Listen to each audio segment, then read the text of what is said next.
बचाने का प्रोटोकॉल भाग 1। वो तीनों साथी ताजमहल के सामने खड़े थे। वहां आसपास और कोई न था। उस इमारत की बेमिसाल खूबसूरती किसी कविता या गजल की तरह थी और वो तीनों बस एकटक उसे निहारे जा रहे थे। वो इमारत प्रेम का जीता जागता स्वरूप थी। उसका कोई जोड़ नहीं था। नमस्कार, मेरा नाम है पल्लवी और आइए इस किताब के सार को आगे बढ़ाते हैं।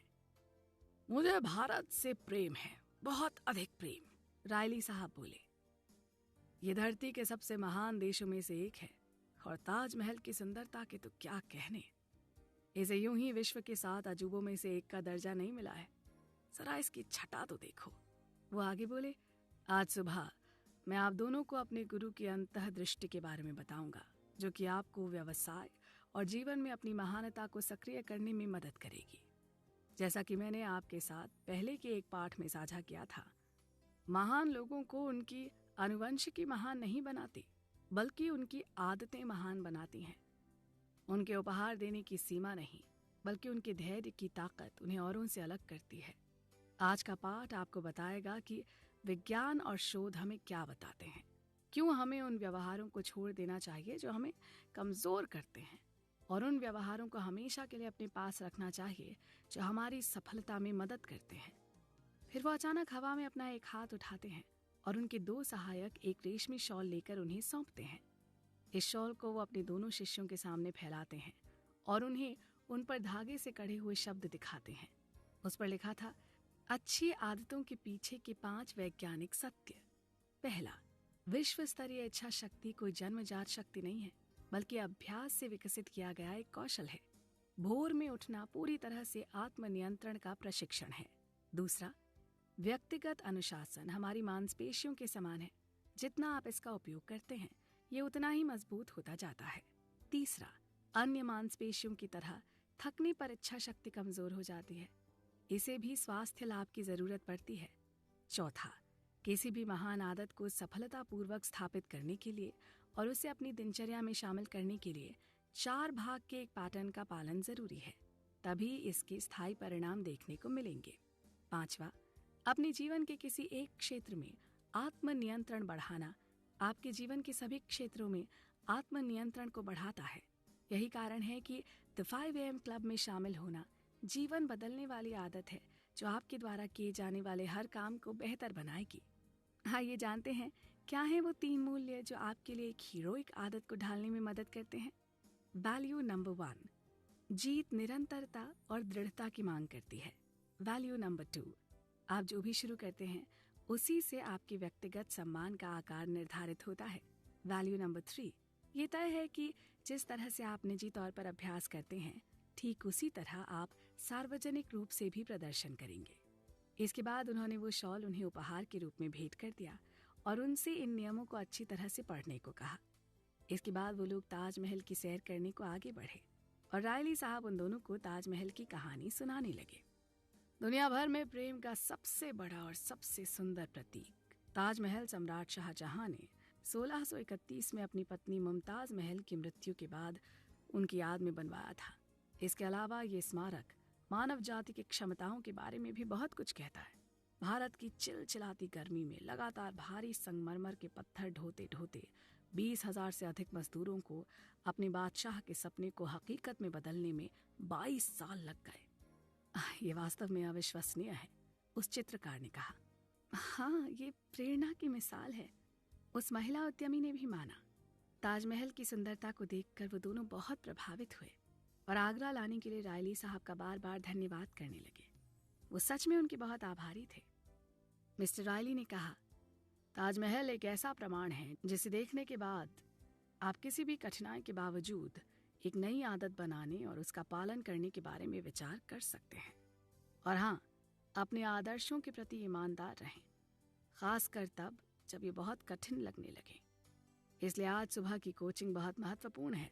ऐसा कहकर वो आगे बढ़ गए। हम भी आगे बढ़ते हैं और आप भी बने रहें हमारे साथ। नमस्कार, मैं हूं पल्लवी और रॉबिन शर्मा की लिखी किताब द 5 AM क्लब में कहानी पहुंच गई है भारत के आगरा शहर में, ताजमहल के पास। आइए जानते हैं आगे क्या हुआ। 5 AM क्लब के तीनों सदस्य टकटकी बांधे ताजमहल की सुंदरता को निहार रहे थे। मिस्टर रायली साथ साथ अपना ज्ञान भी बांट रहे थे। उन्होंने बताया किस तरह हम अच्छी आदतों को बनाकर उनका पालन कर सकते हैं। साथ ही उन्होंने कहा कि असाधारण और साधारण के बीच बस इतना ही फर्क है कि असाधारण व्यक्ति अपनी कुशलता को अपनी आदत में ढाल लेता है। इस पर वो महिला बोली, तो हमें कहाँ से शुरू करना चाहिए?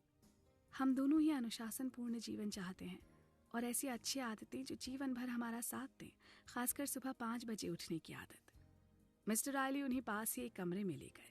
वहाँ एक ब्लैक बोर्ड और चौक के कुछ टुकड़े पड़े थे। उन्होंने उस पर एक चित्र बनाया जिसमें बीचों बीच लिखा था जीवन भर की आदत, और उसके बगल में एक सीढ़ी जिस पर हर चरण के लिए अलग शब्द लिखे थे। चरण 1 ट्रिगर, चरण 2 अनुष्ठान, चरण 3 इनाम और चरण 4 दोहराओ। ये सरल मॉडल आजकल के अध्ययनों पर आधारित है कि आदतें कैसे बनती हैं। वो बोले, आपका शुरुआती बिंदु किसी प्रकार का ट्रिगर बनाना है। यह आपके बिस्तर के बगल में एक पुराने स्कूल की अलार्म घड़ी के रूप में सरल हो सकता है जो सुबह 5 बजे तेजी से बजता हो। एक बार जब आपको अपनी अलार्म घड़ी का ट्रिगर मिल जाता है तो अगला कदम, जैसा कि आप देख सकते हैं, अपनी दिनचर्या शुरू करना है। लेकिन यहाँ जो महत्वपूर्ण है वो ये है कि इससे पहले कि आपका दिमाग दोबारा सोने के बहाने सोचने लगे, तुरंत बिस्तर से उठ जाना चाहिए। इसके बाद सुनिश्चित करें कि आपके पास खुद के लिए एक पूर्व निर्धारित इनाम हो। वो इनाम ही है जो आपको पहले किक स्टार्ट करता है और फिर एक नई आदत को पूरा करने के लिए आपके ड्राइव को बढ़ाता है। अपनी जीत को आगे बढ़ाने के लिए हमेशा इस इनाम की शक्ति का उपयोग करें। तो आइए मान लें कि अलार्म बजते ही आप आराम से बिस्तर से बाहर निकलने के बजाय तेजी से बाहर निकलते हैं, तो अपने आप को कोई ना कोई इनाम जरूर दें। अपने जीवन को पूरी तरह से बदलने वाले इस वचन का पालन करने में पूरी तरह से समर्पित बने। जितनी बार आप इसका पालन करेंगे उतनी ही बार आपके मन में अपनी दृढ़ता का सम्मान बढ़ेगा। दोनों शिष्य पूरे ध्यान से अपने गुरु की बात सुन रहे थे और उनके ज्ञान को अपने भीतर समेटने की पूरी कोशिश कर रहे थे। आज का पाठ मेरे लिए बहुत महत्वपूर्ण है। मुझे लगता है मैं अपनी किसी भी काम को टालने की आदत पर विजय पा सकता हूँ और मुझे विश्वास है कि इससे मेरी कला में भी सुधार आएगा। मैं कसरत करके अपने शरीर पर तो काम कर ही रहा हूँ, अब मुझे अपने मस्तिष्क पर काम शुरू करना है। चित्रकार ने कहा, वाह, बहुत अच्छी बात है। रायली साहब बोले, बस याद रखें कि एक बार थक जाने पर इच्छा शक्ति कमजोर हो जाती है। देखिए, आप हर सुबह अपनी पूरी बैटरी के साथ उठते हैं। सुबह 5 बजे आपकी क्षमता सबसे मजबूत होती है, इसलिए मैं चाहता हूं कि आप उस समय उन गतिविधियों को करें जो आपके अंतर मन के उदय के लिए सबसे ज़रूरी है।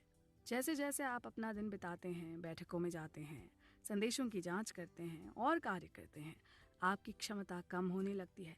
आखिर हमारा शरीर और मन दोनों समय के साथ थक जाते हैं। और ये भी सच है कि मानव अनुशासन की मांसपेशियां सभी निर्णयों की थकान से थक जाती हैं। तभी कई बार बड़े पैमाने पर बहुत सफल लोग कुछ मूर्खतापूर्ण काम करते हैं जो उनके करियर को नष्ट कर देता है। वो उस आग्रह के आगे झुक गए जो उनके पतन का कारण बना, क्योंकि दिन भर तो वो महत्वपूर्ण निर्णय लेते रहे। शाम होने तक उनकी बैटरी एकदम खाली हो चुकी थी। कितनी कमाल की बात है ना। इससे बहुत सारी बातें साफ हो गई। वो महिला बोली, तो समझ गए ना, अपने आत्म नियंत्रण को मांसपेशियों की तरह इस्तेमाल करना है और समय समय पर उसे आराम देते रहना है। इसे कभी भी बहुत थकने न दें।